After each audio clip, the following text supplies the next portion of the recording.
Blog Talk Radio. Welcome to I Will Restore radio broadcast. The purpose of this program is to empower you to break out of your limiting principles, values, and beliefs, to bring you into your desired divine destiny. I'm Minister Vicky, your co-host. Our desire is to help you fulfill your destiny and reach your goals by providing you with tools and techniques to facilitate your spiritual and emotional healing. Now let's join our host, the Restoration Doctor, Dr. D.L. Waters. Welcome to I Will Restore Blog Talk Radio program. We began a few days ago, and we are looking at the sermons or the presentations by a mystic from the 20th century who transitioned in the year 1972 named Neville Goddard. We gave a kind of autobiographical statement in regard to who Neville was as he walked and talked on this planet and what he did. Some of his experiences we will share with you. He was a self-educated but an uncommonly sharp individual, and he used just sheer logic, the logic of a creative mind principles, as perhaps no other person did during the 20th century. He was just a fantastic individual, walks us through a number of processes so that we might be able to bring forth in our lives, to be empowered in our lives so that we rid ourselves of what we call the limiting principles, values, and beliefs, that we might even enjoy, as it were, heaven on earth, to live a life knowing that we are more than a conqueror, to live a life of unparalleled peace, unspeakable joy, to live a life of abundance, and we will move away from dis-ease to the ease of this, so that every this that we actually experience in our life is easily done. We're looking at a presentation that he did that is entitled Consciousness is the Only Reality. Consciousness is the only reality. Neville, in this presentation, as we said on last evening, Neville in this presentation is using the word consciousness the way that individuals use the word God, spirit, imagination. All of these are words that are used, and what we said on yesterday evening was, of course, that you are working with, there's one room, and we are all seeking and moving toward this one room, and there are 1,000 doors. There could be 10,000 doors. There could be 8 billion doors, considering that spirit is personal to each one of us. All of us, each of us, has a unique way by which we get into this realm that Neville calls consciousness. And we could spend all of our time, and believe me, that people for millennia have been spending time arguing about all the paths and declaring that there is sometimes only one right path into that room. But we know that an individual who transcends these religious ideas, transcends those and moves into the room, gets into the room, not argue about how you get in the room, but actually get into the room. That's what we're talking about.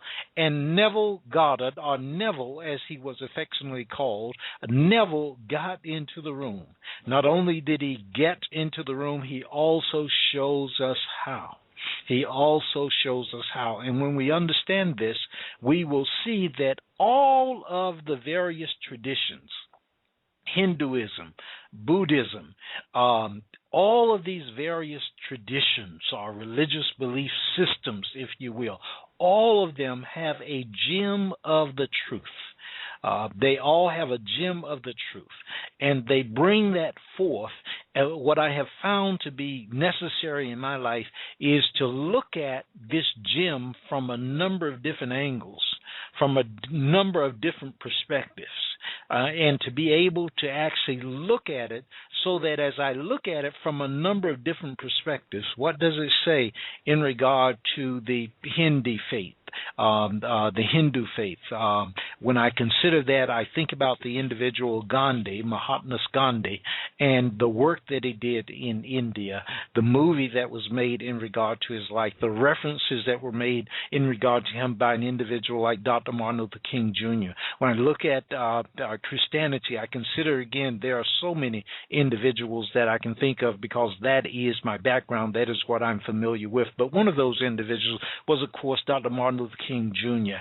And Dr. King had this ability that made it possible for him, in the midst of any situation, he could rise up and move into the realm. I enjoyed those presentations where he said, say one of those places where he, in 1963, when he was at the Lincoln Memorial, and he was talking about, I have a dream. He had a dream. That's what I call being in the room.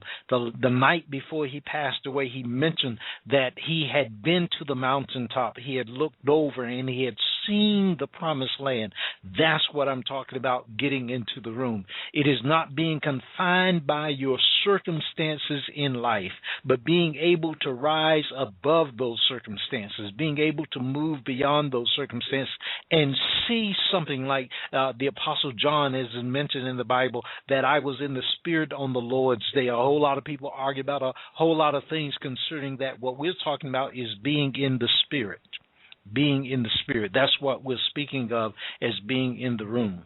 And so Neville talks about this process of being in the room, and in this particular presentation that we're looking at, entitled Consciousness is the Only Reality. Consciousness is the only reality. He is giving us 4 stories out of the biblical record in which he is telling us, showing us, demonstrating for us how to get into the room. Why would a person want to be in the room? Because it is out of consciousness. It is, let me do it this way, it is in the realm of consciousness that you have the dominion that was given to you at creation. At creation, as it is depicted in the Bible, in the story of the creation of Adam, at creation as it is depicted in the first book in John, where it says, in the beginning was the Word. At your creation, it is depicted when it says that a person must be born again. It is being in this room. Being in this room, as we call it. And he is speaking of this, so we're going to go right into this. We're going to go for a period of time and just look at this particular item. We'll read it, we'll comment on it, talk about it a little bit. I'd love to hear via email. You send me an email at dennis.waters4, Dennis, Dennis, Dennis.Waters, Waters,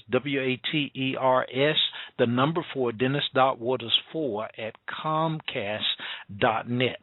I'd love to receive your comments. You can also call in regard to this. If you have some things that you'd like to say in regard to this, the guest call-in number is 347-326-9780, and so we can have you on the line, let you talk a little bit, ask that you stay on topic, on subject in regard to what we're saying here. And this is not a place where we invite you to call in and just go through a process where you are speaking about, commenting about, and say a contradictory way to what we're talking about here. What we really ask that an individual actually do is to actually get the material and allow the material to permeate your own thinking process. Your own thinking process. I am a serious believer that every person must take their own journey. Every person must take their own journey. We are all on our own evolutionary path, our own spiritual growth path. And I agree with individuals like Dr. King and Mahatma Gandhi that it is vital that you be the best in the realm that you are in the realm that you are in. Perfect that. I call it getting to the top of the pyramid. When you're on the side of the pyramid, you look at the pyramid, and you may have in mind that it only has one side, and there's only one way to the top. I've done that. I know exactly what that is. I understand that totally. I've done that. I've preached that. I've taught that. I've been there in regard to that. But when you get to the top of the pyramid, you can discover that the pyramid has four sides. And not only that, on the plateau of Giza, there are three great pyramids there. And so that's what we call getting into the room. So we're looking with Neville here. And on last evening, we talked about, I'll just read this item because it is so vital. He was talking about King Judah and Tamar. And he talked about this aspect of this is an illustration of you really relating to yourself, coming to the point where you are really joining yourself. The King Judah is joining himself to Tamar. And when you become conscious of being that which you want to be, you are Tamar. So you step into this room, in this place where you're in the presence of Spirit. Indeed, there is no separation, as indeed there is no separation, because God is all there is. And so you become conscious of being in the presence of God, being as God, and you are vibrating to the frequency. The biblical record would say, Christ in you, the hope of glory. The Christ in you, the hope of glory. And the Christ would say, I and my Father are one, and he prayed that we might be one with him and the Father. And so you're in this room, and you're conscious of the fact that you're in the presence, and that you are the presence. And you give yourself completely over to that. And so you become conscious of being what you desire to be.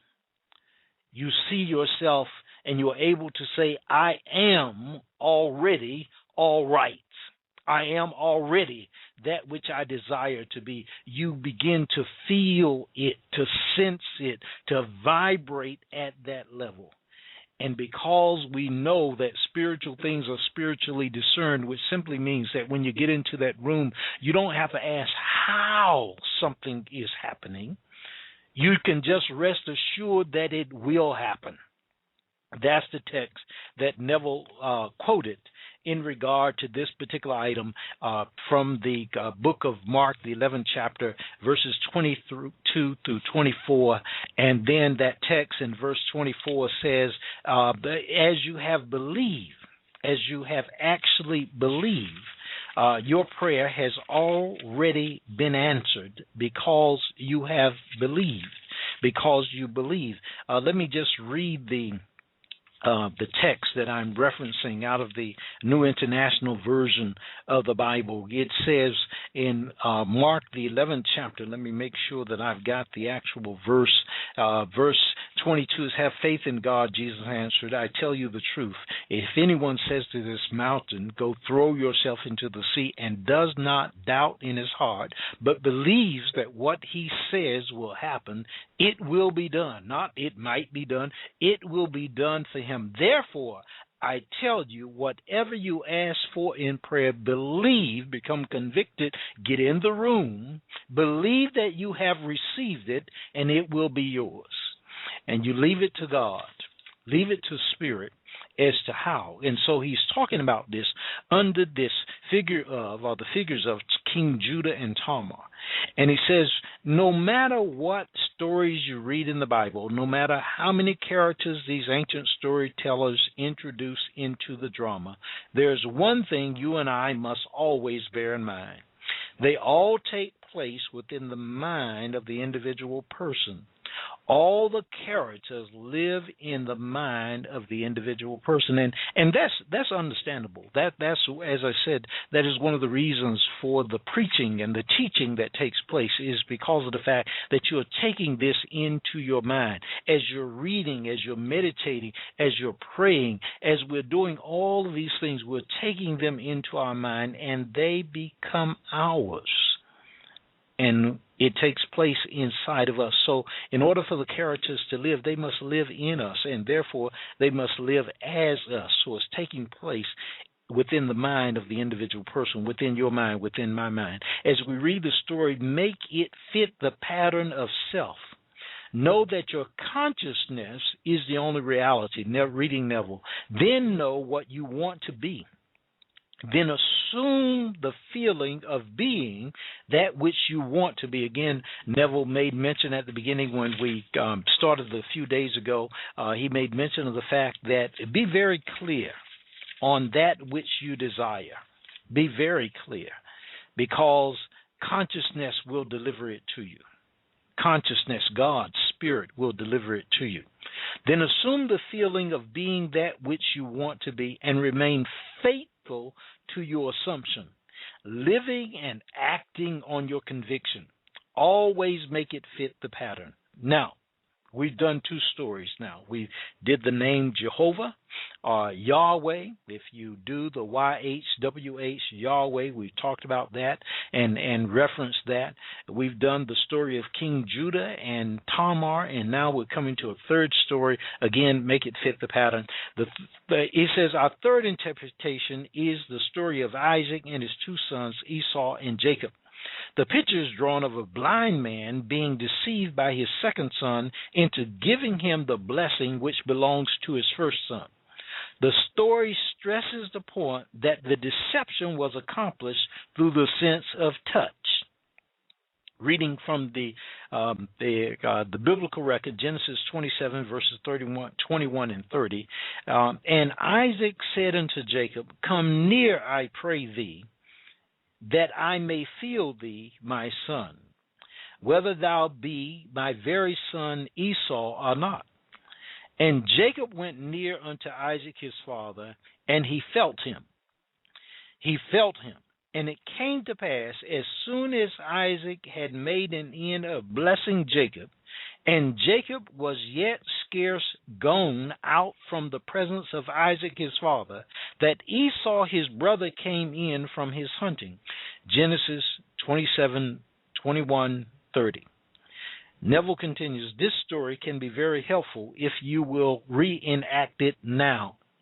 Again, bear in mind that all the characters of the Bible are personifications of his abstract ideas and must be fulfilled in the individual person.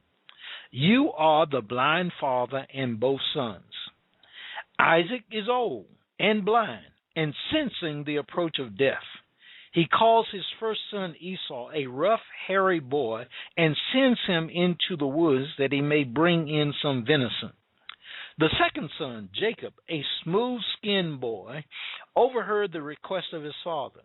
Desiring the birthright of his brother, Jacob, the smooth-skinned son, slaughtered one of his father's flocks and skinned it. Then, dressed in the hairy skins of the kid he had slaughtered, he came through subtlety and betrayed his father into believing that he was Esau. Follow the story now. The father said, Come close, my son, that I may feel you. I cannot see, but come that I might feel. Note the stress that is placed upon feeling in this story. Note, he says, come that I may feel you. I cannot see, but come that I may feel you. We're talking about getting in the room. He came close, and the father said to him, The voice is Jacob's voice, but the hands are the hands of Esau. And feeling this roughness, the reality of the son Esau, he pronounced a blessing and gave it to Jacob. You're told in the story that as Isaac pronounced a blessing and Jacob had scarcely gone out from his presence, that his brother Esau came in from hunting. This is an important verse. Reading Neville now. Do not become distressed in our practical approach to it. For as you sit here, you too are Isaac. This room in which you are seated is your present Esau. This is the rough, ostensibly known world, known by reason of your bodily organs. All of your senses bear witness to the fact that you are here in this room, that you are exactly where you are. All of your senses tell you that. all of your senses. Everything tells you that you are here, but perhaps you do not want to be where you are. You do not want to be here. You can apply this toward any objective. So we're talking about applying it now to the objective. You know that you definitely want to be somewhere that's other than here. You definitely want to do something than other than you are doing. You definitely want to have something that is other than what you have. So you are clear in your objective. You're clear. We mentioned that there is an item that we provide to individuals that is what we call the Spiritual Strategic Life Planner, that has as its purpose helping you to articulate exactly what it is that you desire. Exactly what it is.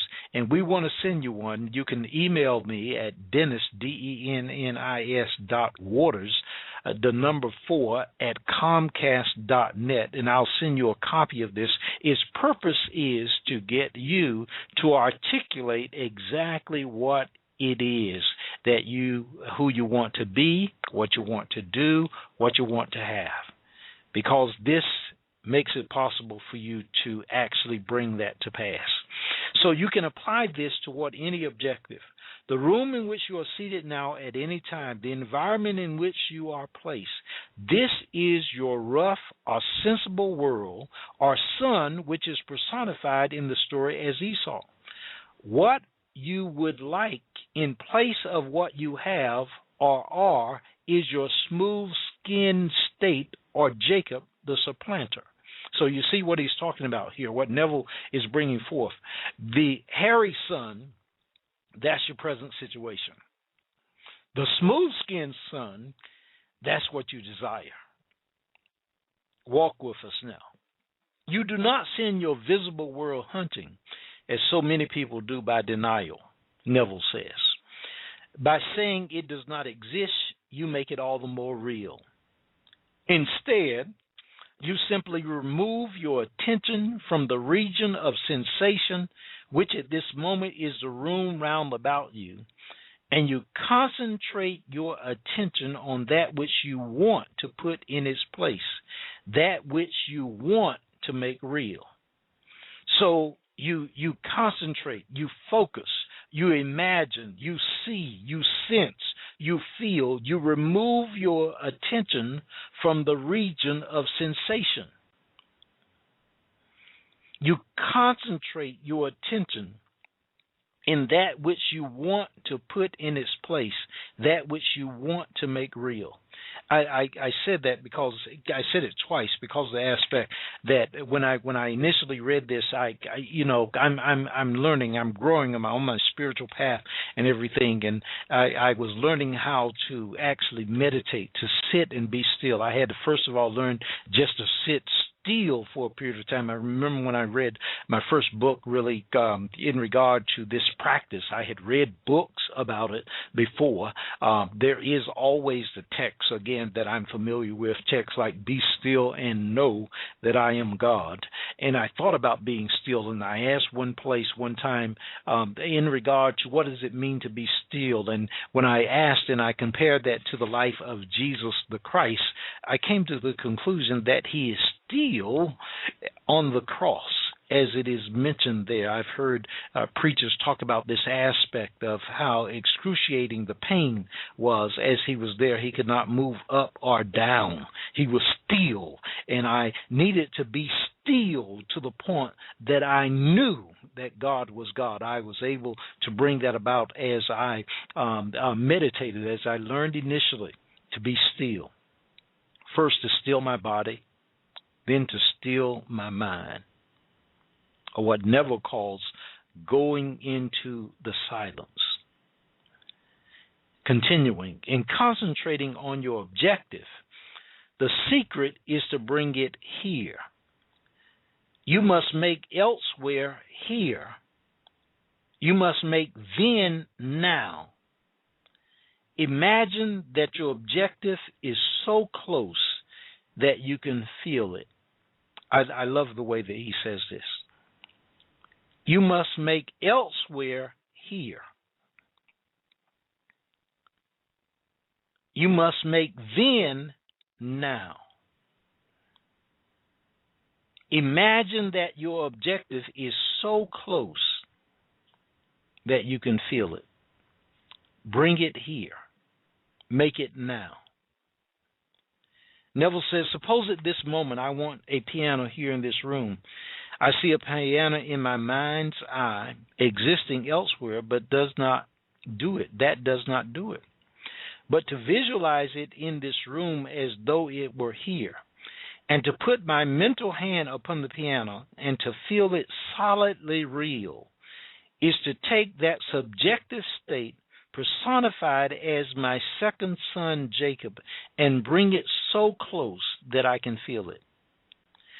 Isaac, he says, is called a blind man. You are blind because you do not see your objective with your bodily organs. You cannot see it with your objective senses. In other words, your sight, your physical sight, your physical sense of touch, of taste, of smell. These physical senses, you don't see it with your objective senses. You don't see it with your objective senses. You have touch, taste, you have sight and sound, and you have these objective senses that you're working with. And so you're working with these five senses, but you cannot actually see, touch, taste it in regard to these senses that you have, these objective senses. And we linger here.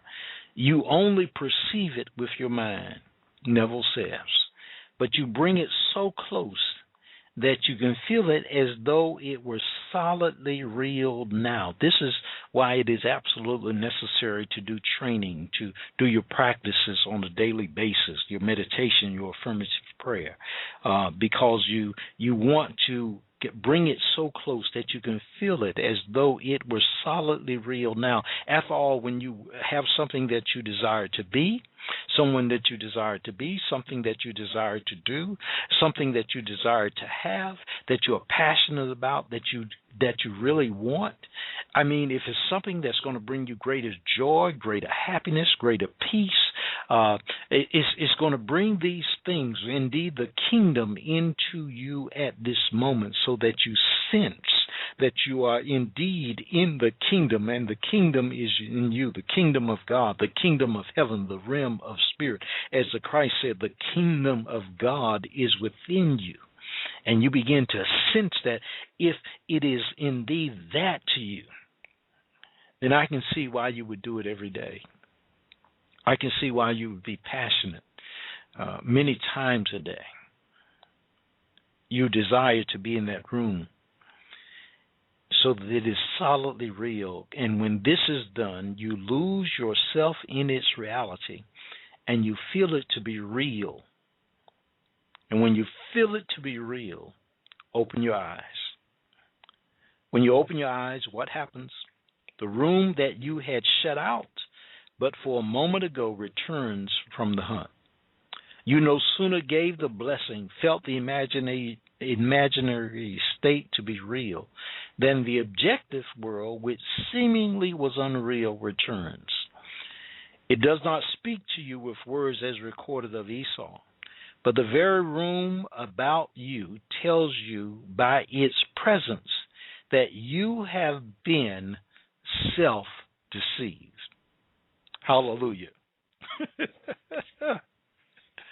It tells you that when you lost yourself in contemplation, feeling that you were now what you want to be, feeling that you now possess what you desire to possess, that you were simply deceiving self. Look at this room. Look around you. It denies that you are elsewhere. If you know the law, you now say, even though your brother came through subtlety and betrayed me, and took your birthright.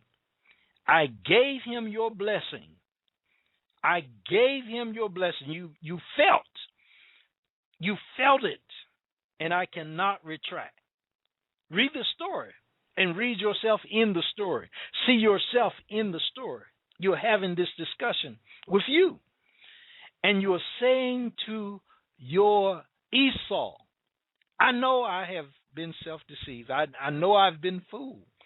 As a matter of fact, that's exactly what I wanted to do. I wanted to fool myself and make myself believe something that my objective senses would not have me to believe. Because why? Because I live in the realm of spirit. I call things that are not as though they were. I live in the realm of spirit.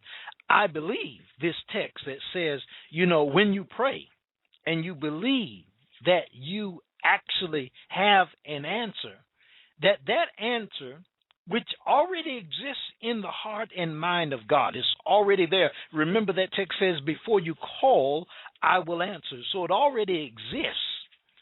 And what you're doing is becoming conscious of its existence. Therefore, I tell you, whatever you asked in prayer, whatever you asked in this room, believe that you have received it, and it will be yours. It's already yours. It's already yours. And so, in other words, you remain faithful to this subjective reality, and you do not take back from it the power of birth. You gave it the right of birth, and it is going to become objective within this world of yours. There is no room in this limited space of yours for two things to occupy the same space at the same time. By making the subjective real, it resurrects itself within your world. Neville says, take the idea that you want to embody and assume that you are already it. Assume that you're already all right. Assume that you are already dwelling in heaven and heaven is dwelling in you. Assume that you have a peace that passes all understanding and unspeakable joy. Assume that you have more than enough. No matter if your objective world is such that you got a few loaves and 2 small fish, assume that you have enough to feed the 5,000. Assume it.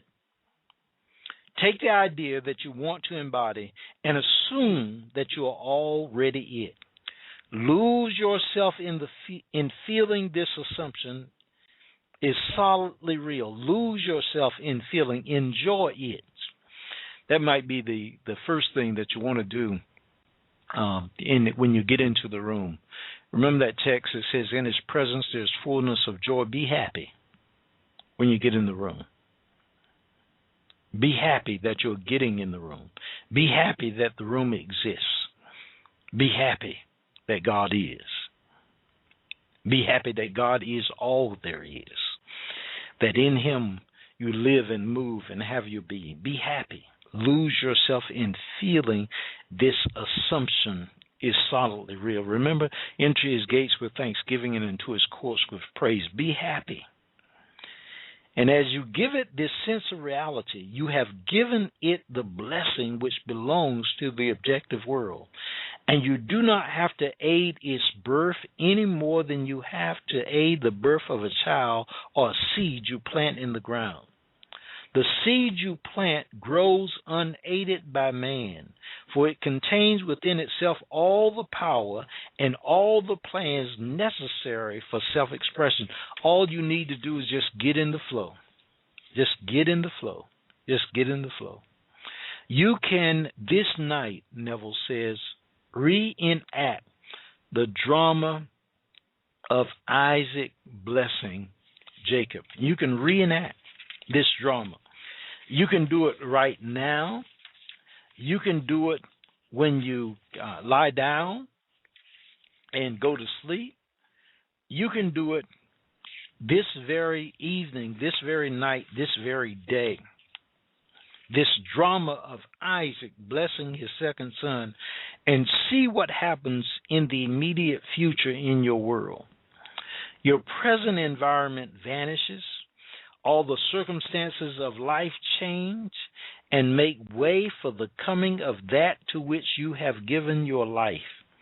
As you walk knowing that you are what you want to be, you objectify it without the assistance of another. It happens. It happens. We're going to take a break, and then we're going to come back. We want to invite you again to visit our websites. The website that I want to give you for this night is www.restorematrix. Restore, R-E-S-T-O-R-E, Matrix, MATRIX.com, restorematrix.com. And we there talk about five areas. The restorematrix.com, we talk about this. Indeed, the matrix is like a womb, or if we're using what we're talking about this evening, then it is the room that you go into. It is a matrix, and there are five areas that we talk about. We're giving you tools so that you can bring to pass in your life, no matter what your circumstances, no matter what's happening, no matter what your level of health, no matter what your level of wealth, no matter what your level of mentality or spirit, no matter. Get in the room, and I guarantee that life will be better. Guarantee that life will be better. Not based on just simply the words of a human called Dennis L. Waters. It is based on the word of God spoken out of the mouth. Out of the mouth. And even more powerful when it's spoken out of your mouth. restorematrix.com, and email us. Give us your name and your email address, and let us correspond with you. Our intent is, again, to help you to break out of your limiting principles, values, and beliefs, because they are limiting you. They are limiting you. They are limiting that which is to be delivered into your life. So we want to listen to a song. This song, again, we're playing this song because we want you to just meditate on it.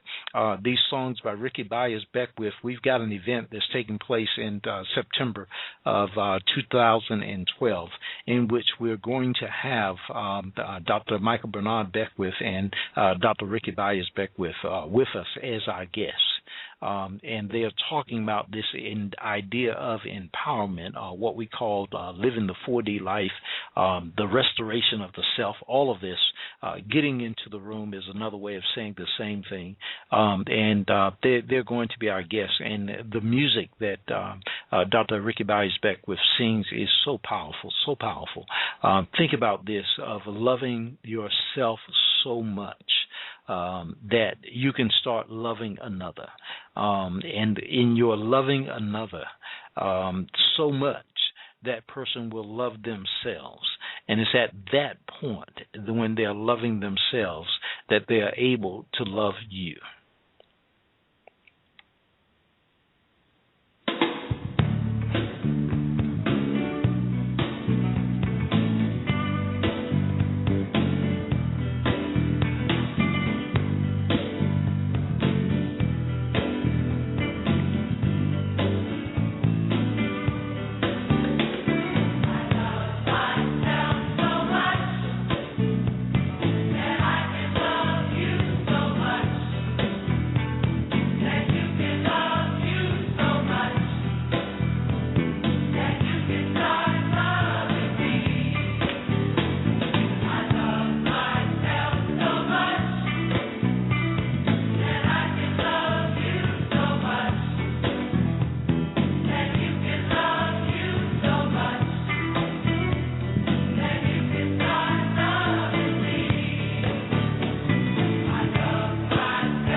Yes, to love yourself so much.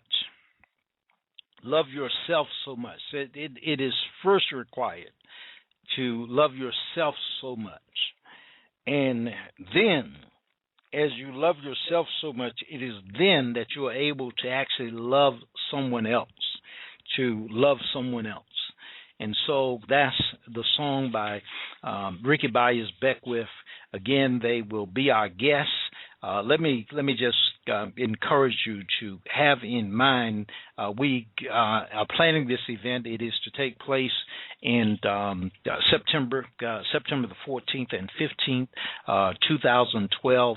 It's going to be at the Marriott Hunt Valley Inn near Baltimore, Maryland. And if you email me at dennis.waters4 dennis.waters4 at comcast.net, I'll send you a link to the website that we're in the process of building. We haven't gotten it complete yet. It's not ready for prime time, as I would say. It's not yet ready for prime time. I'm actually building it myself at a certain level. In this day and time, there have been things that have already been done, and so we are looking at something that has already been done, and then we're bringing it forth. But it's September the 14th and 15th. We, again, have the intent of empowering individuals.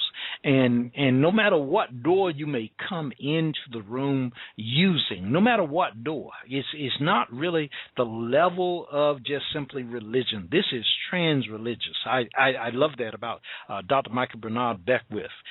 He is trans-religious. He's above. He's at a different level than just simply arguing about different things on the surface. He is really into the room and talking about how to bring to pass that which Spirit desires. There's a song that is sung by the Agape International's choir where they talk about, I am only here for God. I'm only here for God, and that's what we're really talking about. This is not just simply a matter of getting more stuff, because after a while, you recognize you can only eat so much, you can only do so much, you can only have so much, but you can be a beneficial presence on this earth, to be here for God, to bless others around you, your family, your neighbors, your friends, your country. You can live what we call a 4D life, a big life, your best life now. And so we want to encourage you again to email us, and we will send you a link, as well as the strategic spiritual life planner, the strategic planner, because to be firm, to be clear on your desires. And music is one way. Music is one thing that will actually help you to get into the room. You know this. Let me just go forth with the story, the fourth story in this. Consciousness is the only reality, this sermon by Neville Goddard. We want to encourage you again to do your practices, to go forth with your meditation, with your affirmative prayer, with your sacred service, with your sacred study or your study of the sacred text. All of these kinds of things are vehicles by which you are able to get into the room. You are able to get into the room. You're able to be in that space, to go into silence, to actually go there and know that which you desire, or to be open to receiving that which Spirit is speaking into your spirit. And so these kinds of things will actually help, and that's our intent, to empower you. So the fourth story is taken from the last book attributed to Moses. If you need proof that Moses did not write it, read the story carefully, Neville says. It is found in the 34th chapter of the book of Deuteronomy. Ask any priest or rabbi who is the author of this book, and they will tell you that Moses wrote it. In the 34th chapter of Deuteronomy, you will read of a man writing his own obituary. That is, Moses wrote this chapter. A man may sit down and write what he would like to have placed upon his tombstone. But here's a man who writes his own obituary, and then he dies, and so completely rubs himself out that he defies posterity to find where he has buried himself. Think about that. Writing your own obituary. and being buried, and then defying anybody to find where you buried yourself. So Moses, the servant of the Lord, died there in the land of Moab, according to the word of the Lord. And he buried him in a valley in the land of Moab, over against Beth Peor. But no man knoweth of his sepulchre unto this day. And Moses was 120 years old when he died. His eye was not dim, nor his natural force abated. Deuteronomy 34, verses 5, 6, and 7. You must this night, not tomorrow, learn the technique of writing your own obituary, and so completely die to what you are that no man or no person in this world can tell you where you buried the old person. If you are now ill and you become well, and I know you by reason of the fact that you are ill, where can you point and tell me you buried the sick one? So if you are now ill and you become well, and you know you by reason of the fact that you are ill, when you are well, where can you point and tell another person that you buried the sick person? Where did that sick person go? If you are impoverished and borrow from every friend you have, and then suddenly you roll in wealth, where did you bury the poor person? You so completely rub out poverty in your mind's eye that there is nothing in this world you can point to and claim, that is where I left it. A complete transformation of consciousness rubs out all evidence that anything other than this ever existed in the world. Look at how Neville is working this story for your benefit. Look at what's taking place here. The most beautiful technique for the realizing of man's objective is given in the first verse of the 34th chapter of Deuteronomy. And Moses went up from the plain of Moab unto the mountain of Nebo, to the top of Pisgah, that is over against Jericho. And the Lord showed him all the land of Gilead unto Dan. Remember, Dr. King, we made mention of earlier, that Dr. King says, I have been to the mountaintop. This is what he's talking about. This is what he's talking about. So if it was just limited to Moses, then Dr. King would not have gone to the mountaintop. Get the point now. If it was just limited to Moses, then Dr. King would not have gone there. And since two people did it, Moses did it, Dr. King did it, then every person who chooses can do it. You can do it. When during the earlier part of the month, we were playing the I Have a Dream speech by Dr. King. And we were also reading his I've Been to the Mountaintop sermon and speech that he did. I made mention of the fact that he gave us an example of how to do this. And he encouraged us to go to the mountaintop. Dr. King was very clear that there are some things that no other person, no legislation in the world can do for you. No legislation in the world. And it really doesn't matter who the president is. It can make it easier for us by having peace and protection, to make it easier for us if we choose to go into the room, to be in the realm of spirit. And that's really what is taking place. I am a firm believer that more and more people are taking advantage of this moment in time that we have, this moment that we have now, to get into the room. I know I am. And so Dr. King had done it. Neville is speaking of doing it. I'm speaking of doing it. Moses writes about it. Moses went up from the plain of Moab unto the mountain of Nebo, to the top of Pisgah, that is over against Jericho, and the Lord showed him all the land of Gilead unto Dan. You read that verse and say, so what, Neville says. But take a concordance and look up the words. The first word, Moses, means to draw out. First word, Moses, means to draw out. Neville is working with the words, and others work with the whole aspect of letters. Because there's something deeper here, as we made mention that in the time of Jesus the Christ, in the time of Buddha and other leaders, there were stories that were told, because my statement is that when God gets ready to tell you something that you're not ready to hear, he tells you a story. Tells you a story so that he can get it in and you will reflect on it at a later time, but it's already planted.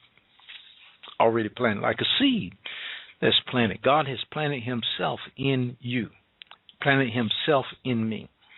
So the first word, Moses, means to draw out, to rescue, to lift out, to fetch. In other words, Moses is the personification of the power in you that can draw out of you that which you seek. For everything comes from within, not from without. The kingdom of God, the kingdom of heaven is within.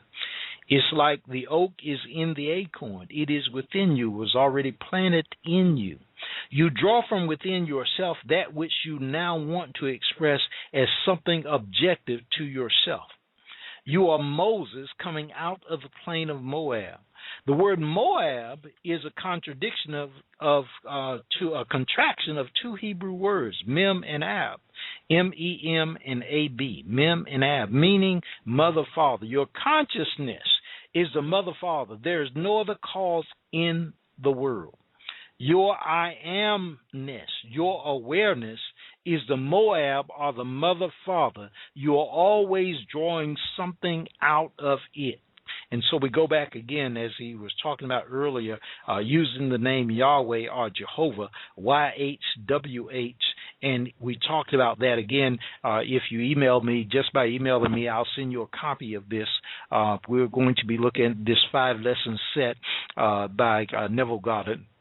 And one of the reasons that I encourage you always to keep listening, keep moving in your spiritual growth is because, you know, we didn't get here overnight or in one day or to these limiting principles, values, and beliefs that we have now. And so it takes time and it takes constant repetition to bring us to the point that we actually believe, we actually get in the room. And so you want to do it until it's done. You want to do it until it's done. And so you're practicing this aspect, and there are a number of ways, number of tools that you're being given even now. And so Moab is this aspect of your mother, father. It is your consciousness.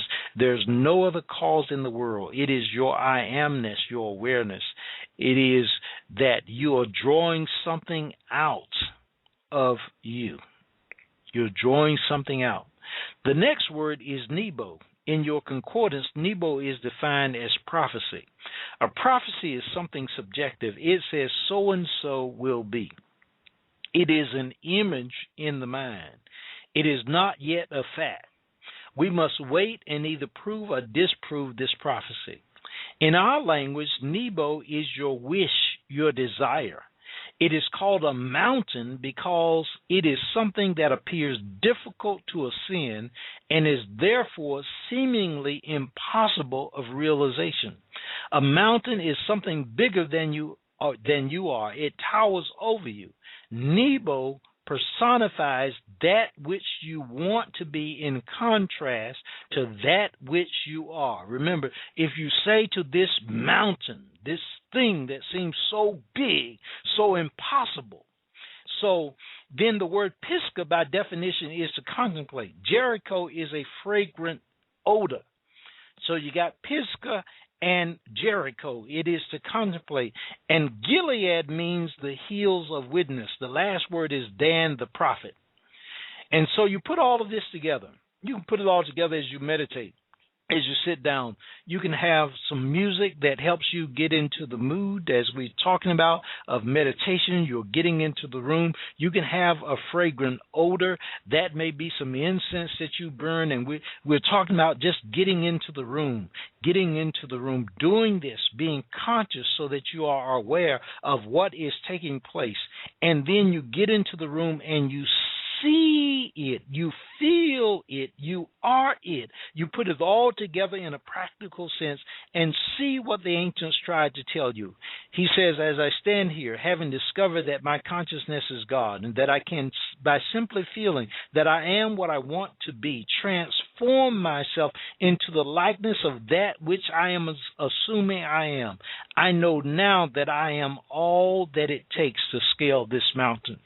We're going to close for the night. We want you to really contemplate this entire idea. We'll come back. Let's even come back tomorrow night. I don't normally do this again. This is good to me even. And so this aspect of your being that which you desire to be. And so we want to just include tonight, we're going to end with the last few moments of this with I feel the Spirit. Feel the Spirit. Blessings to you. Namaste. Again, get in the room. Have a wonderful day. Be blessed as you already are.